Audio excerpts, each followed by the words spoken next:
vous qui nous écoutez, qui nous regardez. Bonjour Luc. Bonjour Mehdi. Comment vas-tu? Je vais bien, merci. Aujourd'hui, tu vas nous parler d'un malade qui a beaucoup d'amis. Le contraire de l'autre fois, De la semaine dernière, qui est un ami qui était seul. il était seul et amer dans sa solitude. Oui.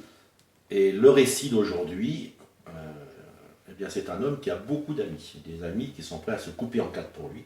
C'est beau. C'est beau. Alors, c'est dans l'évangile de Marc. Quelques jours après, Jésus revint à Capernaum. On apprit qu'il était à la maison. Et il s'assembla un si grand nombre de personnes que l'espace devant la porte ne pouvait plus les contenir. Il leur annonçait la parole. Des gens vinrent à lui, amenant un paralytique, porté par 4 hommes. Comme ils ne pouvaient l'aborder à cause de la foule, ils découvrirent le toit de la maison où il était. Et ils descendirent par cette ouverture le lit sur lequel le paralytique était couché. Extraordinaire. Quelle foi. Quelle foi. Alors, qui est cet homme? Qui est cet homme pour que tant de gens se plient en quatre pour lui? Alors, je me suis posé la question, peut-être c'était un meneur de bande. Peut-être. Peut-être c'est un fêtard. Peut-être. Les gens aiment bien être à côté des fêtards. Ou peut-être c'était un saint homme. Et il était tellement bien vu dans sa communauté que quand il est devenu paralytique, tout le monde a eu compassion de lui, a eu envie de l'aider. Le texte ne précise pas, mais c'est bien de se poser des questions comme ça quand on est devant un texte de l'Évangile. Tout à fait. Bien sûr, on est émerveillé, et Jésus aussi, on va le lire. Hein. Jésus voit leur foi. Alors, il n'était pas que 4. Des gens vinrent à lui, amenant le paralytique porté par 4 hommes. Donc, il y a les 4 qui le portent, Oui. plus les autres. Alors, bien sûr, ce n'était pas une maison en béton, Voilà. parce que pour découvrir le toit, ça aurait été difficile. Tout à fait. Mais certainement que c'était des ajoncs, des roseaux Mhm. qui faisaient le toit de l'endroit où Jésus était, la maison où il était. Et ils ont simplement découvert le chaume, on pourrait dire. Oui, c'est ce que j'allais dire. Ici, nous sommes en Normandie, le chaume. Et ils ont pu ainsi mettre Jésus, on pourrait dire, au pied du mur. Oui. Ils mettent le malade devant Jésus. Jésus n'a pas le choix. À ses pieds. À ses pieds. Et là, il faut que Jésus fasse quelque chose. Mais il n'est pas obligé. Il faut qu'il fasse quelque chose. Mais il n'est pas obligé, mais en même temps, Capernaum, c'est le lieu où Jésus a fait le plus de guérisons, le plus de miracles, le plus d'actions extraordinaires. Donc personne ne comprendrait que Jésus ne fasse rien, de toute façon. Jésus, voyant leur foi, dit au paralytique, « Mon enfant, tes péchés sont pardonnés. » Luc, j'ai une question par rapport à ça. Pourquoi Jésus dit au paralytique, mon enfant, tes péchés sont pardonnés?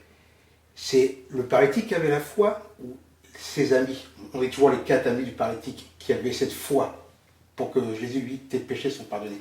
Alors le texte dit Jésus voyant leur foi. Donc la foi de ceux qui ont amené ce paralytique. d'accord. Mais par contre, Jésus s'adresse aux paralytiques. Voilà. Ils voient leur foi. Ils attendent bien sûr que le paralytique retrouve l'usage de ses membres. Mais Jésus dit aux paralytiques, avant de parler de ses péchés, mon enfant. Oui, ça, mon enfant. Mon enfant. Et mon enfant, c'est Jésus montre qu'il n'est pas qu'un guérisseur, mais il est vraiment celui qui a une autorité paternelle sur lui. Mon enfant. Et c'est en tant que mon enfant qu'il lui dit, tes péchés sont pardonnés.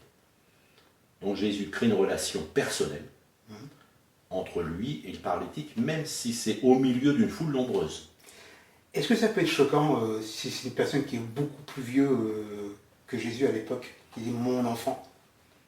Non, parce que Jésus est déjà reconnu par tous comme un maître, un rabbi, un rabbin. Donc cet aspect-là, quel que soit son âge, est accepté. D'accord. Parce qu'on accepte quelqu'un qui a fait des études, qui connaît bien la Torah, la loi, le texte biblique, a une certaine autorité dans sa communauté, la communauté juive. dont Jésus a déjà cette autorité qui lui est reconnue, même si parfois elle est contestée, elle est reconnue comme quelqu'un qui est un rabbi. Mais là, il ajoute une autre dimension, la dimension paternelle. Oui, mon enfant. Et mon enfant, il n'est pas question de parler des péchés de cet homme-là pour l'indisposer, puisque je rappelle qu'on est au milieu d'une grande foule. Et Jésus ne va pas le mettre en porte-à-faux avec les autres. Mais lui dit, tes péchés sont pardonnés. Alors peut-être cet homme se reprochait quelque chose. C'est pour ça que tout à l'heure je disais, peut-être c'était un meneur de bande. Et peut-être que son handicap est venu suite à une altercation. Mais Jésus lui dit, quelle que soit la cause, même si tu as une part de responsabilité dans ce qui t'arrive, mon enfant, tes péchés sont pardonnés. Donc déjà Jésus le met, entre guillemets, à l'aise. Tes péchés sont pardonnés, tes péchés sont effacés, tu n'as rien à craindre de moi, même si je sais tout de toi. Et Dieu sait tout de nous. Tout à fait. Mais nous n'avons rien à craindre de lui, puisque Jésus est venu pour sauver. Il n'est pas venu pour perdre, il l'a dit lui-même, hein, je ne suis pas venu pour perdre, mais pour sauver. Maintenant, en annonçant le pardon à cet homme, indirectement, Jésus annonce le pardon à ses amis. Oui. Et puis éventuellement au reste de la foule qui est là. Et il montre surtout que le pardon est plus important que la guérison du corps. Donc le texte de la semaine dernière, c'était d'abord Jésus guérit, ensuite il rencontre l'homme et il lui dit ne pêche plus, de peur qu'il ne t'arrive quelque chose de pire. Ce récit-là, c'est l'inverse. C'est le contraire. C'est le contraire. D'abord Jésus lui dit tes péchés sont pardonnés, et puis après, bien sûr, mais il éprouve, enfin je dis bien sûr, il va le guérir, mais dans cet entre-deux, il éprouve la foi qu'il a discernée dans ceux qui ont amené ce paralytique, qui peuvent se dire mais on n'est pas venu pour ça. Oui. On n'est pas venu pour ça. Il y a des personnes parfois qui demandent des rendez-vous au pasteur, ils n'attendent pas qu'on leur parle de leurs péchés. Oui. Ils attendent du soutien, ils attendent une consolation, ils attendent un réconfort. Alors Jésus le donne, mon enfant. Mais Jésus met quand même le doigt où ça fait mal. Tes péchés sont pardonnés. Mais pas pour que ça fasse mal, sont pardonnés. C'est-à-dire que c'est cautérisé. Tout à fait. Et l'infection n'existe plus. Tes péchés sont pardonnés. On peut parler à Jésus de nos péchés. De toute façon, il les connaît. Tout à fait. Ça n'est caché. Mais c'est mieux de lui dire nous-mêmes. Exactement. Alors maintenant, bien sûr, il y a l'acte de guérison, mais entre-temps, il y a encore autre chose. C'est les effets de bord. Il y avait là quelques scribes qui étaient assis et qui se disaient au-devant d'eux, comment cet homme parle-t-il ainsi? Il blasphème. Qui peut pardonner les péchés si ce n'est Dieu seul? Jésus, ayant aussitôt connu par son esprit ce qu'ils pensaient au-dedans d'eux, leur dit, pourquoi avez-vous de telles pensées dans vos cœurs? La preuve qu'il sait tout. La preuve qu'il sait tout.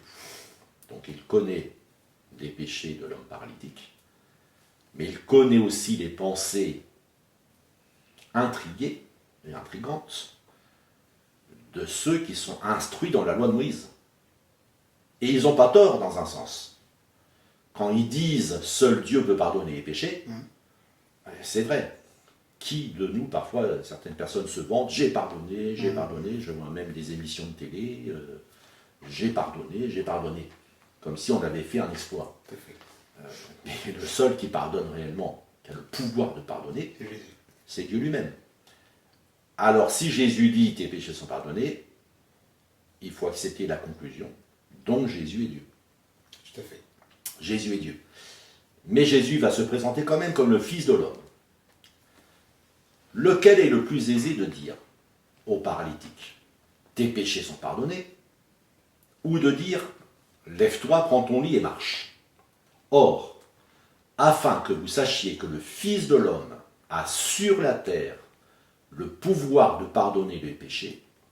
Je te l'ordonne, dit-il au paralytique, lève-toi, prends ton lit et va dans ta maison. Et à l'instant, il se leva, prit son lit et sortit en présence de tout le monde, de sorte qu'ils étaient tous dans l'étonnement et glorifiaient Dieu, disant, nous n'avons jamais rien vu de pareil. Alors Luc, j'ai une question. Pourquoi Jésus dit, lequel est plus aisé de dire au paralytique, tes péchés sont pardonnés, ou de dire, lève-toi, prends ton lit et marche, or afin que vous sachiez que le Fils de l'homme a sur la terre le pouvoir de pardonner les péchés. Pourquoi il dit ça? Parce qu'une chose est visible et l'autre est invisible. C'est-à-dire? C'est-à-dire dire à quelqu'un, tes péchés sont pardonnés, il n'y a pas de preuve visible. Non, Mais dire à quelqu'un, prends ton lit et marche, c'est une preuve visible. c'est visible. Il y a quand même des truqueurs et des tricheurs. Et il y a des gens mal intentionnés pour dire oui, mais est-ce qu'il était vraiment malade? Est-ce que vraiment Oui, il vrai. était paralysé? Est-ce que c'était pas une simulation? C'est pour ça que malheureusement, on est tellement tordu que quand Jésus redonne l'usage de ses membres à un paralytique, on est capable d'aller dire qu'il n'était pas paralysé. C'est vrai. Mais ce n'était pas le cas de ces personnes-là. Donc ils ont accepté ce signe. Jésus dit, eh bien écoutez, quand j'ai dit à cet homme, tes péchés sont pardonnés, la preuve que je ne mentais pas, c'est que maintenant, prends ton lit et marche. Et l'homme s'est levé et a pris son lit. Mais je reviens quand même sur l'histoire du pardon des péchés, parce que Jésus là ajoute une précision, afin que vous sachiez que le Fils de l'homme a sur la terre le pouvoir de pardonner les péchés. Donc il y a deux choses derrière ça. C'est, premièrement, c'est parce que Dieu s'est fait homme, le Fils de Dieu s'est fait Fils de l'homme, qu'il peut pardonner les péchés. Et deuxièmement, ce pardon nous est acquis sur la terre. Tout à fait. Il n'est pas nécessaire d'attendre d'être mort pour le savoir. C'est dès aujourd'hui qu'on peut savoir que nos péchés sont effacés. C'est ça qui est beau. Merci Luc. Merci à vous de nous avoir écoutés et regardés. Que Dieu vous bénisse et à la semaine prochaine.